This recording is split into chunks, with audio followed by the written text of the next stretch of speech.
All right, we are moving right along.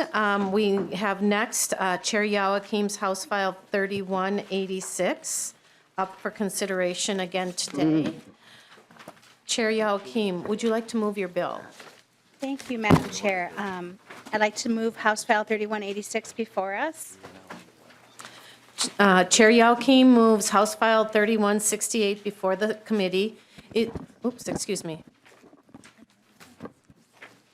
House File 3186 before the committee. It is the chair's intention to lay over the bill for future consideration. Chair Joachim, would you like to present your bill? Thank you, Madam Chair. Like you said, it's my intention to just have us have a thorough discussion today and then lay the bill over for further consideration. You will see provisions in this bill moving on their own as we make our way through to first deadline. The bill is structured in 4 different articles. Article 1 revolves around ensuring all of our students receive a world-class education. Article 2 has provisions to guarantee that our schools are safe and nurturing environments for all of our students. Article 3 makes sure that we have highly qualified teachers in our classrooms. And Article 4 has policies that are a little more technical in nature that update definitions and timelines. I have with me today a variety of folks from MDE, starting with Commissioner Mary Catherine Ricker. I believe. Maybe. Yeah, there you go.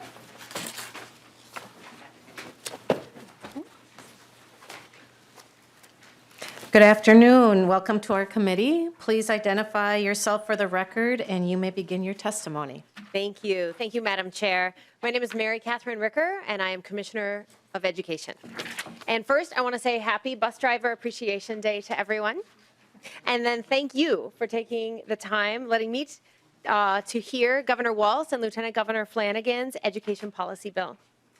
As we were crafting our policy proposals for this legislative session, we kept our work centered on equity for our students. Because we all believe that every student, no matter their race or zip code, should receive a world-class education that is taught by caring and qualified educators in a safe and nurturing school environment. An important part of this is making sure we end discipline disparities, beginning with our youngest learners. That's why I'm advocating to prohibit the dismissal of students in our school-based pre-kindergarten programs like voluntary pre-kindergarten. Something else I believe many of you have heard me talk about is our work to end high school dropouts while raising the 4-year graduation rate and making sure a diploma means a student is ready for what's next, career, college, and community.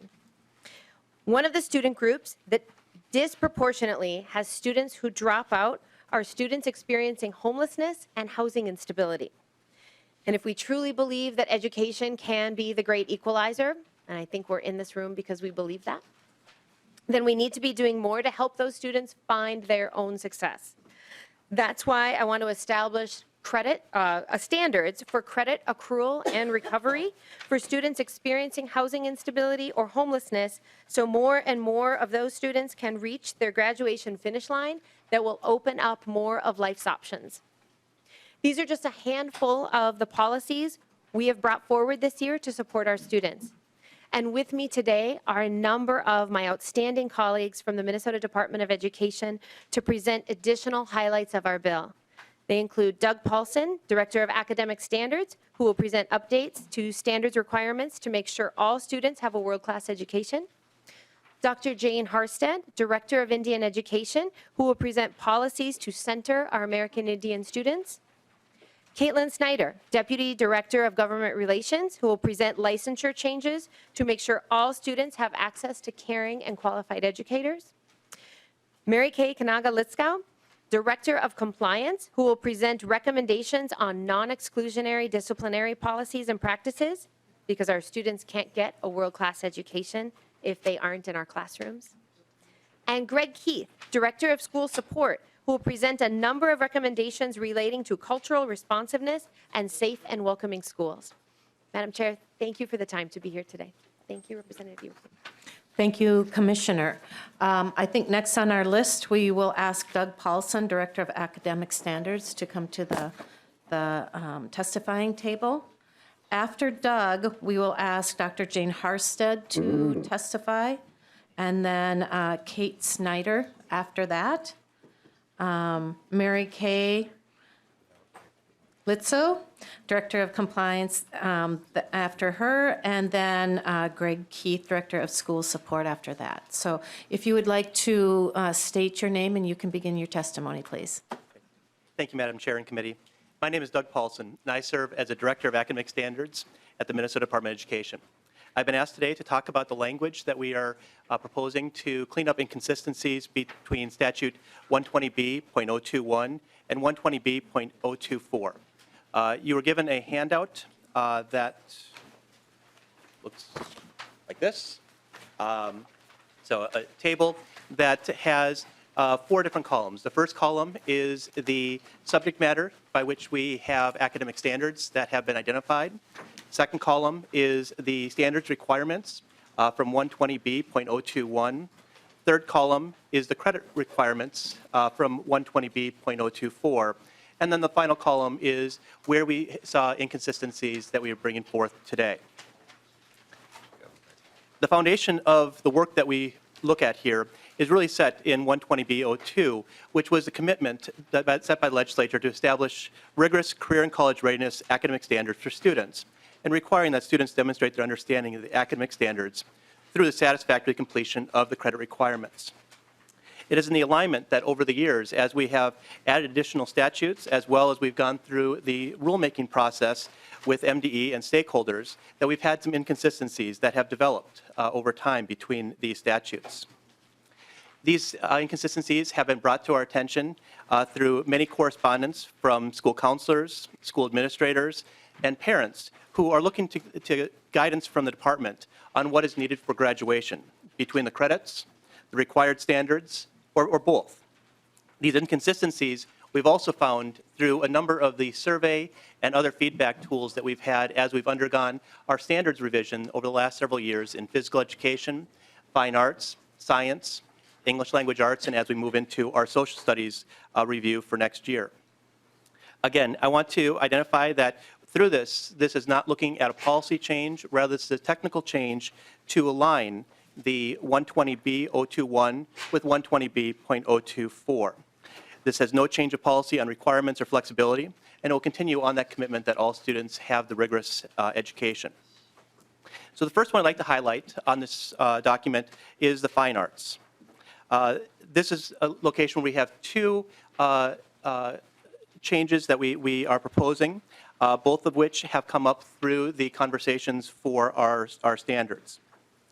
Throughout our standards review, we heard from educators that there is strong support for us to start that process utilizing the National Core Art Standards, as in addition to the Minnesota State Standards, the National Core Art Standards was a second document the district used to really guide instruction for their work. We heard that throughout this process that districts were looking for more support around implementation of the standards, and that was the #1 thing that they were really looking for as we rolled these standards out. So this proposal really aligns with some of the comments we've received and aligns art with the other core academic areas by having the state required standards and removing the local standards, which we have looked and not found any districts that have fully developed their own local standards. As can seen by a number of letters of support that we've received from the Purpose Center for Arts Education, the Minnesota Citizens for the Arts, the Minnesota Music Educators Association, the Dance Educator Coalition of Minnesota, and Arts Educators of Minnesota. The arts communities see this really as a positive direction for the work in supporting teachers and learning for students as they're able to focus around support for the standards. We are excited about these partnerships with these professional organizations, that there's a comprehensive support network focused on the state standards and can provide maximum support while still giving districts full autonomy and flexibility on the curriculum and instructional delivery. In addition, we also are looking to add within the language consistency with the K-8 arts as we have with the 9-12 arts. In the 9-12 arts, we give the option of 5 different arts areas. In the elementary, media arts was not included in that. And so we're proposing to add the media arts, as we've had a number of districts that have looked to the media arts as one of the opportunities they have to deliver an arts education at the elementary level. So these are technical changes that really support the work that's been done through the standards and really aligns a lot of the support networks that we have for districts. The other changes are found through 120B024. And I'll start with the mathematics as one of the edits that we're looking for within this. The mathematics language indicates an Algebra 1 credit is required by the end of 8th grade. This demonstrates alignment with the standards, which are Algebra 8th grade, and this ensures that students are well prepared for high school. Numerous documents of research have identified that for students going into a strong STEM high school experience, having a strong 8th grade math education is important, and that's why we called out the Algebra 1. The high school, though, we have had a number of questions regarding if the Algebra 1 is a high school bearing credit. At high school, there's approximately a year and a half of algebra, a half a year of data probability, and a year of geometry that builds from the from the grade 8 algebra standards. Since Algebra 1 and Algebra 2 are the only courses called out in statute, it's important to classify that high school, that Algebra 1 is not a high school bearing credit. In the past 3 years, we've had confusion of this, which almost cost a student an opportunity to compete at NCAA level, where the department had to review the transcript to ensure that the Algebra 1 that was on the transcript was indeed content at the high school level rather than the 8th grade level. The next discipline I'd like to identify within this statute is around science. Science has continued to be confusion for districts, particularly as we have had the revision of our science standards. In the statute, we've had the term elective, and that was placed in the statute several years ago to highlight that includes all standards that were not in the biology or chemistry or physics courses. Therefore, this course was made up of the remaining nature of science and engineering, physical science, earth and space science standards and benchmarks. It was not intended to be a credit of any course, but rather the course made up of all those standards.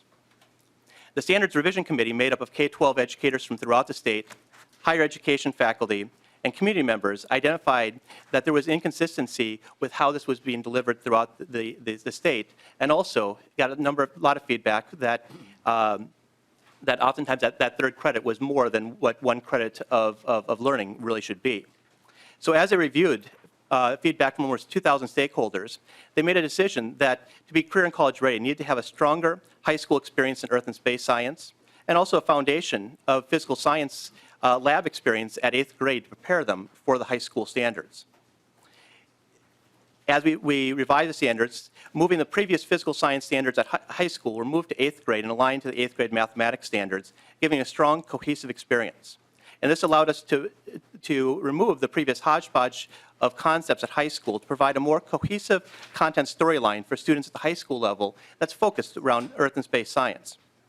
The proposed language does not change the requirements. Students are still required for 3 credits. Those 3 credits must satisfy all the standards, and districts must ensure that students achieve all benchmarks for those standards. This is simply to call out what the standards are in that 3rd credit. This proposal is supported by both the Minnesota Science Teacher Association and the Minnesota Earth Science Teacher Association, as identified through letters from the president. Finally, we have the proposal highlights the inconsistency between the required physical education standards that the legislature directed in 2016 for the department to adopt the 2014 Shape America standards and benchmarks. When we required the standards and benchmarks, it's important that the credit statute really reinforce the requirements for the standards. As indicated by the letter of support from the Minnesota Society of Health and Physical Educators, or MinShape, in 2015, 61% of Minnesota high schools required a full credit. As districts have taken on the new standards and looked to implement those, the Minnesota Rural Ed Association conducted a survey of 160 districts and identified that 81% now required 1 credit or more.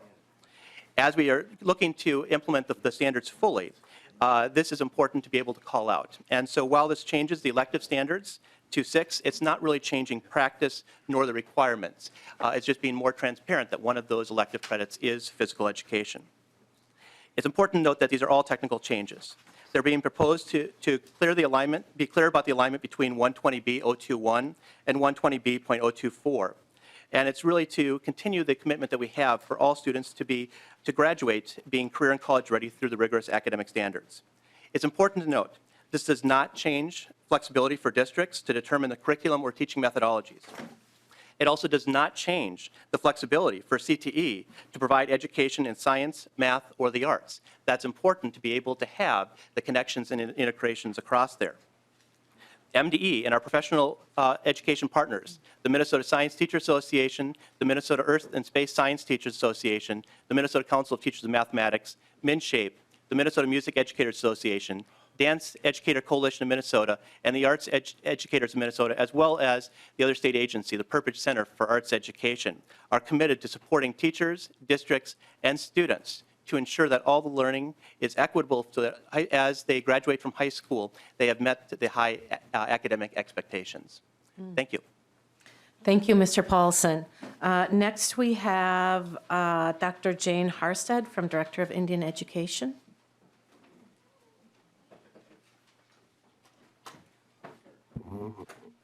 Good afternoon.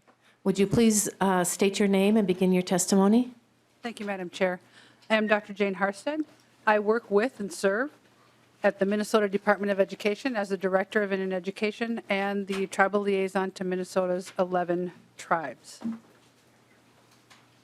Thank you for this opportunity to help American Indian students reach their full potential within their school communities through meaningful, equitable, and targeted educational experiences that affirms and values their unique cultural identities.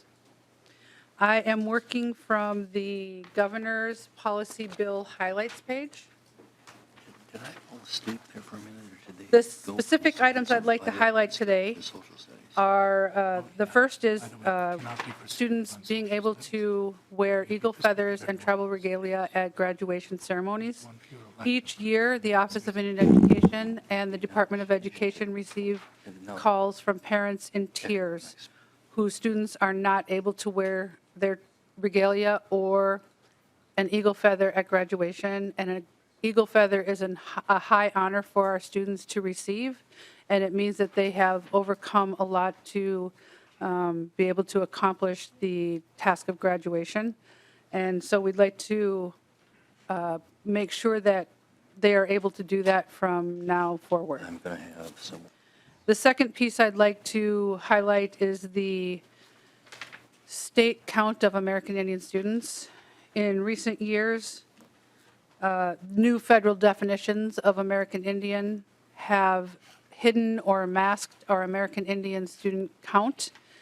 And in Minnesota, we have used a state count in calculating the formulation for Indian education aid, and we'd like to continue to use that count moving forward so that we have a more accurate count of our American Indian students.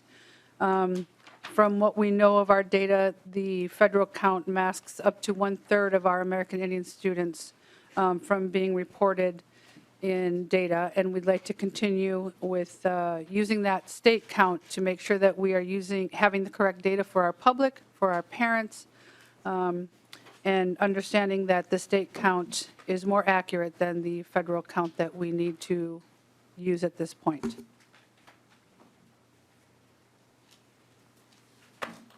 Thank you very much, Dr. Harstead. Next, we would ask Kate Snyder to join us.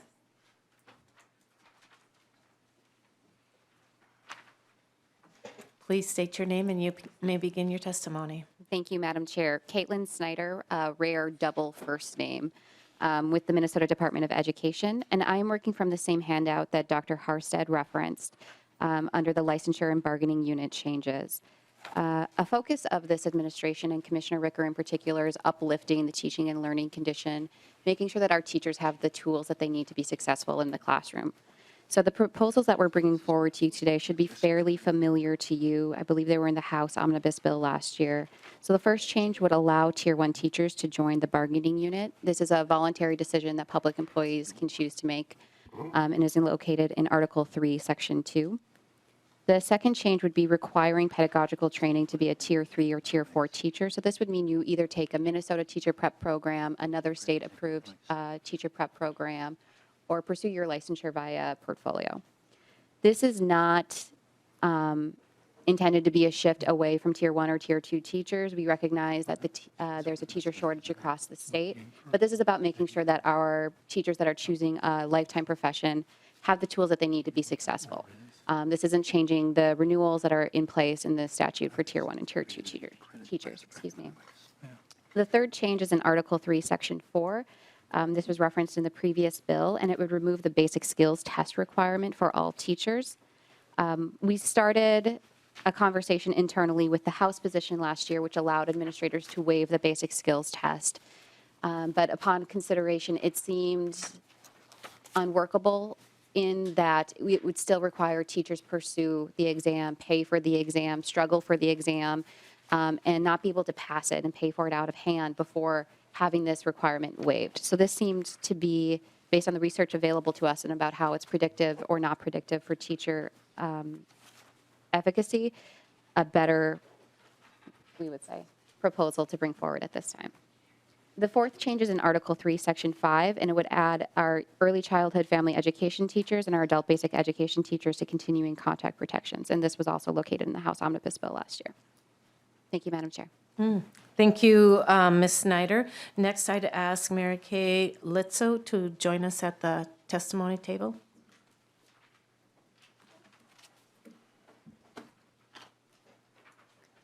Please state your name for the record, and you may testify.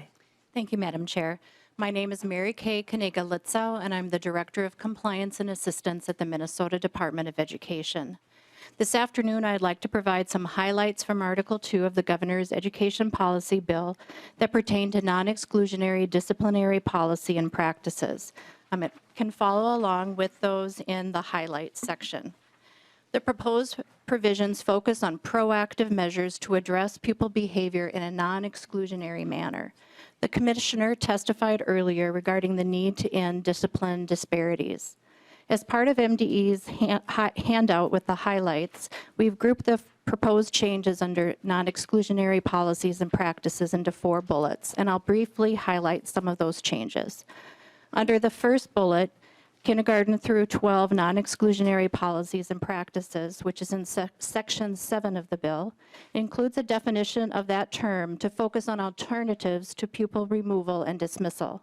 The non-exclusionary definition includes a number of resources a school can use to intervene, redirect, and support a pupil's behavior. The bill also includes a definition of pupil withdrawal agreement. Those are used to avoid expulsion or exclusion, and they've been happening for some time, but we have not, that data is not collected, and some students receive services during that period and some do not. So this is a way to have a definition and to ensure that there's reporting and that those students are receiving services during that dismissal period. The third section, minimum educational services, ensures that during the period of a school dismissal, pupils are given the opportunity to complete the work they miss and receive full credit for their work. That's in Section 12 of the bill.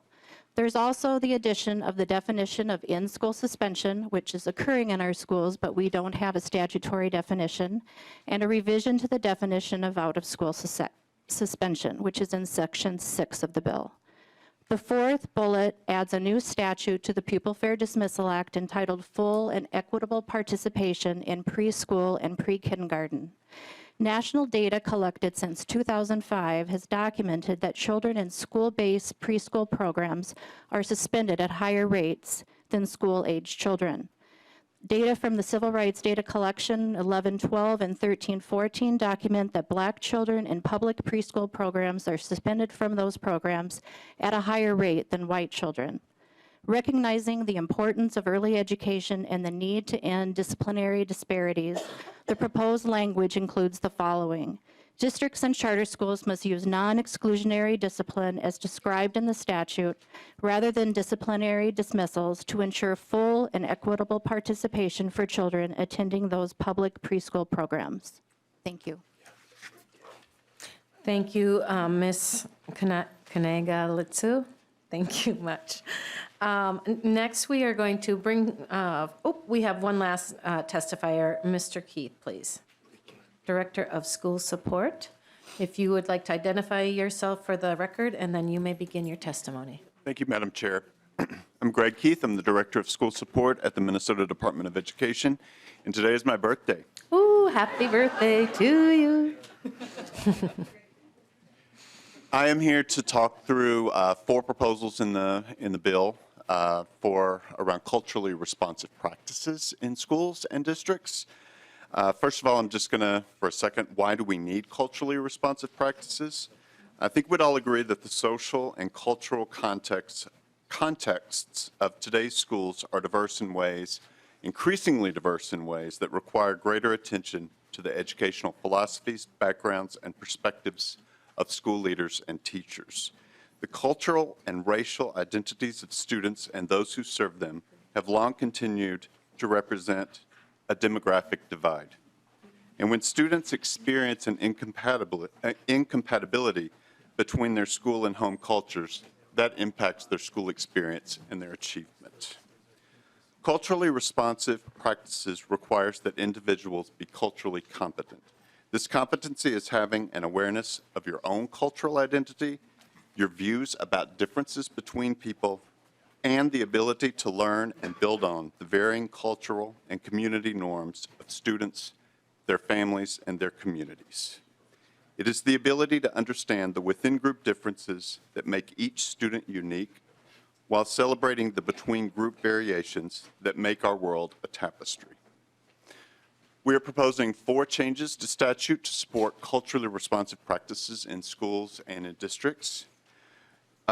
In Article 1, we are proposing to change 124D861, which is the Achievement and Integration Program, to specify additional optional activities that are allowable in A&I programs. All of these activities are currently allowed in the previous law, but we believe by codifying them in statute, we're taking a more proactive stance in support of culturally responsive practices in our achievement and integration programs. Article 1, we're proposing to change 120B11, which is the world's best workforce legislation, to require that district plans include a couple of more elements around culturally responsive workplaces and culturally responsive practices. First of all, we would like to require that students' multicultures are represented in curriculum and in instructional practices. Secondly, we'd like to increase access to excellent and diverse teachers. And then finally, that all students and educators participate in workplaces and learning environments that are culturally responsive. Finally, we are proposing in Article 3, excuse me, I don't have the other article here, my apologies. We are proposing to change 123B147, which is the principal evaluation statute, and 122A40, which is the teacher evaluation statute, to require that culturally responsive practices be incorporated, the expectation for culturally responsive practices be incorporated into teacher and principal evaluation activities and rubrics. Well, thank you, Mr. Keith, and happy birthday to you. Thank you, Madam Chair. All right, we have a number of testifiers, and I'd just like to remind those testifiers coming up, you've got about 2 minutes each, and we will be timing you. And I'm going to name off the first couple, and then I will list you as you go. So we would like to first hear from Dr. Fred Nolan, second, Dr. Najayan Patters, third, Sarah Ann Shanley. Please state your name, and you may begin your 2-minute testimony. Thank you, Madam Chair. I'm Fred Nolan, the Executive Director of the Minnesota Rural Education Association. I want to focus today on the science standards requirements 8.14 to 18, and the memo to the Commissioner and the Chair, which is this. You may want to pull this out because I'm going to reference in my testimonies from specific language changes. I respect the work of the Science Standards Committee. They're dedicated, knowledgeable, and passionate about their field, but they've made a significant increase in the 9/12 Earth and Space Science benchmarks. It's 7 detailed pages. I thank the Commissioner Ricker for being transparent about this change and bringing forth the proposal to add an Earth and Space credit. But this eliminates the elective credit which is how in 120B.024, ag science and CTE credits may fulfill a science credit. As Mr. Paulson referenced, we surveyed 230 members, got 160 responses in 3 days. I'm going to give you a couple numbers to jot down. 70 schools, nearly half, allow CTE and ag credit for science credit. In those schools, 30% of the students are taking those courses. They're popular courses of food chemistry, animal science. Since 2003, when the Minnesota Academic Standards started, we've learned that not all careers need a 4-year degree. The fastest growing careers are in technical fields. And we've adopted the world's best workforce, which is trying to align our schools to workforce needs. Ag science and CTE courses do that. Therefore, we oppose the language as proposed. However, I caution the committee that given the work of the Science Standards Committee, which has increased the science standards, which will presumably become rule, you cannot do nothing and leave it as it is. Because 8.16, in line 8.16, it clearly says under current statute, you got to read the strikeouts, the combination of credits under this clause must be sufficient to satisfy all the academic standards in other chemistry and physics. And if you look at 120B.03, all schools must offer and students must achieve all benchmarks for academic standards to successfully complete the state standards. Thank you. I'm sorry, Dr. Nolan, but you are out of time. And I believe you all have a letter and information from the Minnesota Rural Association. Next, we would like to hear from Dr. Najayan. Madam Chair, is there a way we could just give him, he's got just one more point. I'm sorry, Madam Chair. We will do that. So that is why we recommend the changes that you see in the memo, because they do allow students to have choices to meet standards at standard level. It's just not all students are going to get all standards. And so therefore, I'm willing to work with the chair, and thank you for your time in the committee. Thank you, Dr. Nolan. All right, Dr. Najayan Patters, please.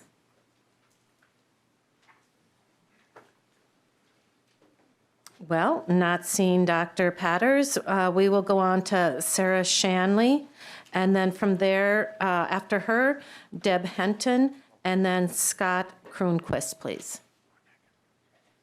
Thank you, State Madam your name Chair. and, Yep, and members of the committee, my name is Sarah Shanley, and I'm speaking to you on behalf of the Minnesota Association for Career and Technical Administrators, MACTA, who represent CTE administrators from across the state. And thank you very much for allowing time to talk about the concerns MACTA has with House File 3186. MACTA is concerned with the language in lines 8.14 through 8.16, specifying the third science credit as Earth and Science, rather than allowing it to be an elective credit. This seemingly small provision has a negative impact on CTE programs that allow many students in school districts to offer science credit through practical applications in our CTE courses. By specifying a science discipline that is not aligned to CTE programming, it takes significant opportunities away from hundreds of our CTE students. MACTA is strongly opposed to any change in tiered licensure, most specifically the striking of lines 28.20 through 28.23 by limiting the ability for Tier 2 teacher to move to Tier 3 through 3 years of successful teaching experience. It eliminates pathways to permanent licenses for many career and technical areas, especially relating to CTE and all of our pathway instructors, for which there are no other options, to perpetual Tier 1, and providing zero stability to teachers and programs. CTE is already at a critical shortage in teachers. Nearly half of our CTE teachers were on Tier 1, Tier 2, or special permissions last year. This removal of this option would be devastating to our robust and growing CTE programs across the state and would have long-lasting negative impacts on our students, and ultimately, it's the workforce of our state. Thank you very much. thank you much. Next, we have Deb Henton. Please state your name and you can begin your testimony. Madam Chair and members of the committee, my name is Deb Henton. I'm the superintendent at North Branch Area Public Schools.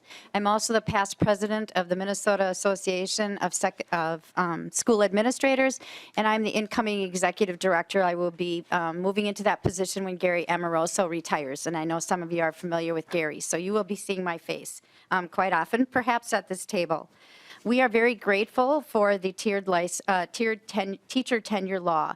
It has allowed flexibility, especially for suburban districts, urban districts, rural districts, really all of us that are struggling with finding teachers in really hard to fill areas, as was mentioned by the previous testifier. Sometimes we have openings for a long time that we're not able to fill. And when we find somebody that fits the bill and builds a relationship with kids and their colleagues, and we invest all of our economic resources into developing those teachers, we find a great deal of success with them. And thus, we are opposed to any language change under Article number 3. Subdivision 2, coursework, lines 28.20 through 28.23, which would no longer allow 3 years of successful teaching experience under Tier 2 licensure for an individual to move on to a Tier 3 licensure. The economic cost, again, would be great, and the relational cost would also be great. Something that not all people think about is teachers do so much more than just teach in a classroom setting. Oftentimes they're advisors, they're coaches, and we struggle to fill those areas just like we do in the classroom. So we're grateful for this teacher tenure tiered licensure law. We'd like to see the provision under 28.20 and 28.23 remain and not be stricken. Thank you so much for this opportunity to speak before you today. Thank you, Ms. Henton. And next we have Mr. Kroonquist.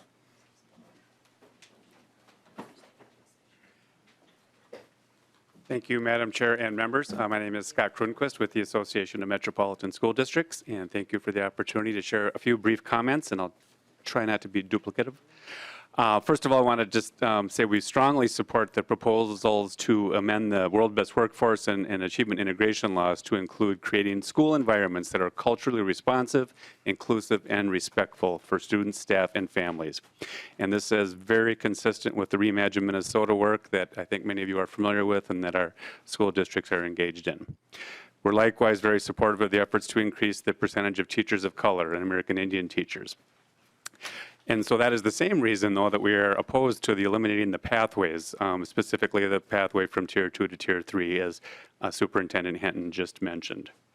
And then I also would echo Mr. Nolan's comments about the concerns in the area of the science credits, and similarly requiring a full credit of Phi Ed. The feedback I'm getting from our districts is that will, in fact, reduce elective opportunities for our students. I'm hearing that they are able to cover the Phi Ed standards right now in less than one full credit. So I'll stop there, Madam Chair and members. Thank you very much for your time. Thank you so much. I would just like to remind folks that we would ask you to keep as brief as possible because we are going to be laying this on the table, and there will be time for further discussion on some of these provisions, and we have just until 4 o'clock to do a number more speakers. So next I would like to call up Daniel Sellers, and then we'll have Terry Wylie, Denise Dietrich, Mary Gilbert Dowdry, and then Roger Aronson.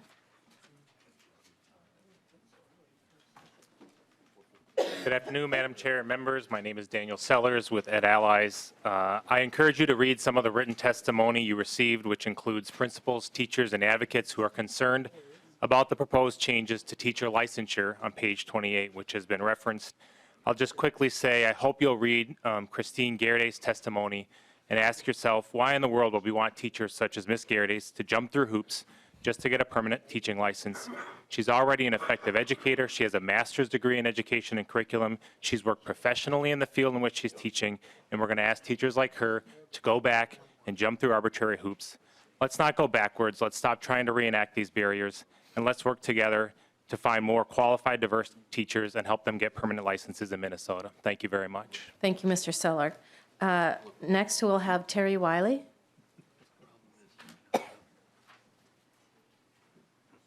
Please state your name and you may begin your testimony.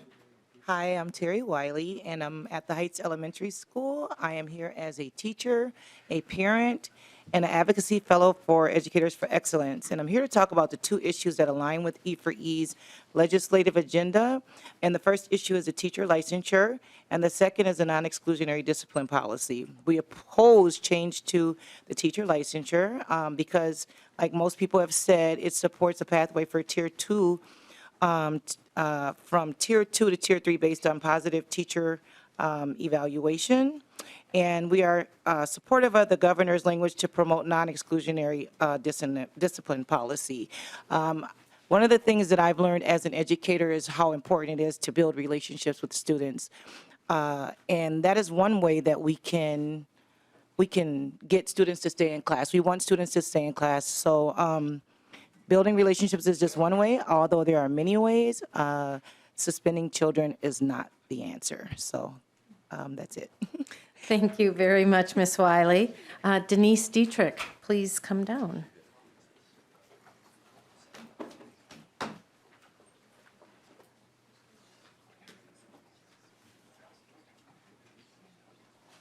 State your name and you may begin your testimony. Thank you, Madam Chair and members of the committee.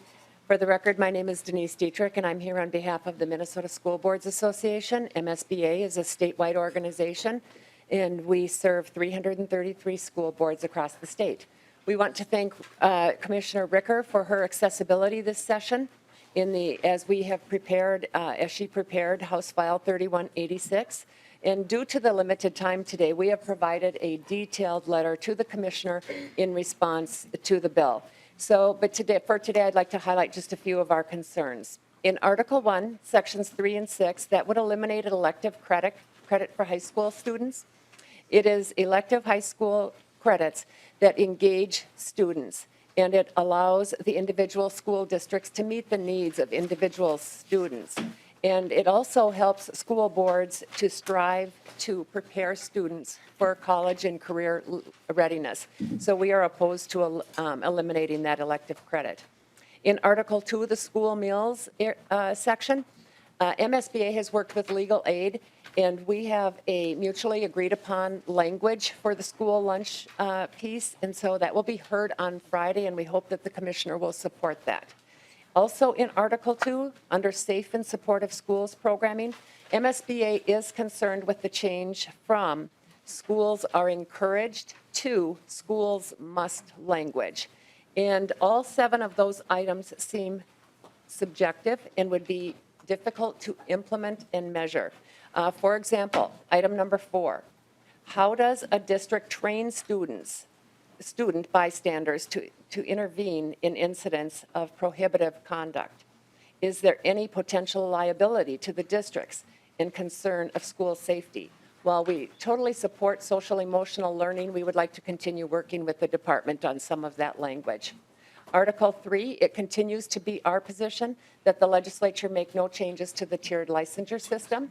And in addition, it is our position that the local school boards maintain their flexibility to staff ABE and ECFE programs based on the needs and the demands of the local community. And with that, Madam Chair, I will conclude my comments. Thank you. Thank you, testifier. Next, we have Mary Gilbert Doherty, and then last, we will have Roger Aronson, please. Thank you, Madam Chair and members of the committee. I'm Mary Doherty from the St. Paul Public Schools, and briefly, I'd like to touch on the standards revisions. I would urge the committee to reinstate the stricken language on page 4.19, which allows, under the art standards, that allows for locally developed academic standards. We don't know why it was taken out. Related to the science standards, while it may appear technical to some folks, there's some real practical implications about trying to implement them. Right now, and our science folks think it's a worthy goal, but that the time horizon in place is just way too aggressive. Right now, we have only 9 of 27 teachers that would have the appropriate license if this went in place at the time outlined in the bill. And if earth science is required, we would only have 2 of 27 that would be eligible. So to get the certification or the correct license, I mean, this takes time, money, and we would have to try and come up with how our teachers are going to meet the changes. As far as the PE standard goes, we are having a terrible time hiring PE teachers right now. We've hired several Tier 1 licensed teachers, and they're struggling because they haven't had the training. It took us all fall to replace one of our PE teachers that we lost. And I have to say that of all the complaints we get from students and parents at high school, it's about we require a half credit of PE right now, and I would say we have the most complaints about that right now, especially for students who participate in sports. Our students want to do CIS, or they want to do Spanish and Chinese. They want to do more AP or IB. They want to have the option of taking courses and adding a whole year of PE. I don't recall, even with the standards change, that we ever discussed it here at the legislature, that it would go for a year as well.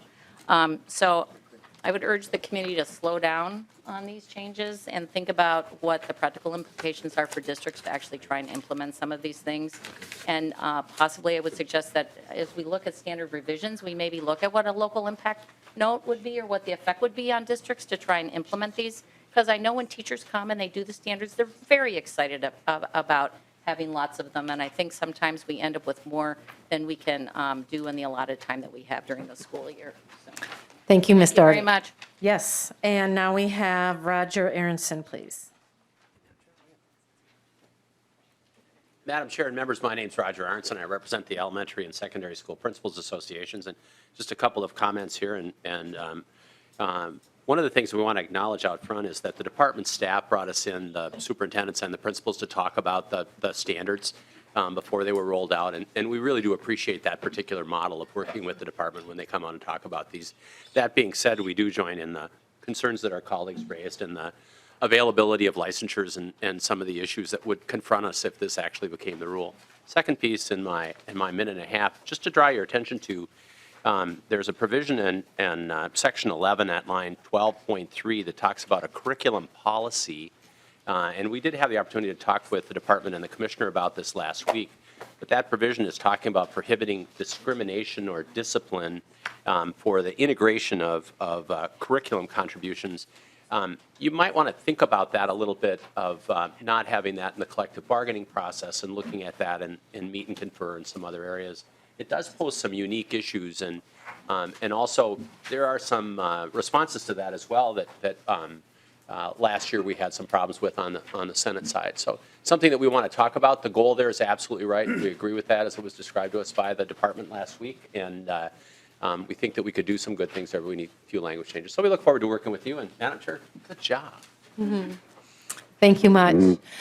Members, we just have a few minutes here. We could possibly go a few minutes, maybe till 5 after. So if you have comments, would you please make them very quick and concise? We have session at 4:15.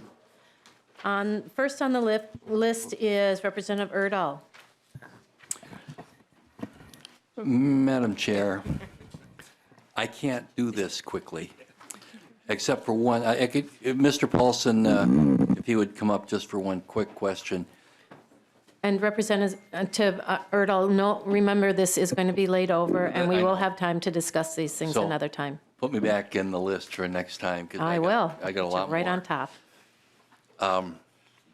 Representative Erdahl. Madam Chair, Mr. Paulson, I would just like to ask, when you did your summary, you went from science to Fayette.